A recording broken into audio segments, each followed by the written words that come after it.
Ahoy, mateys. This is Mike Rips. We got these new Doritos Collisions, loaded taco, and nacho cheese. We're gonna rip into them and see what we think. They smell like a taco packet mixture. They look normal. A little bit of a brown seasoning on them.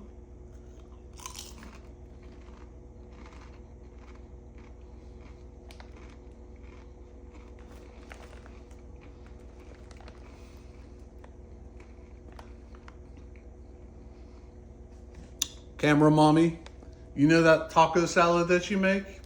These would be absolutely delightful in there. I give these like a 7.1 out of 10. I would try them. Probably about $4.60 at Sam's Club we got them for. Go out and get them now.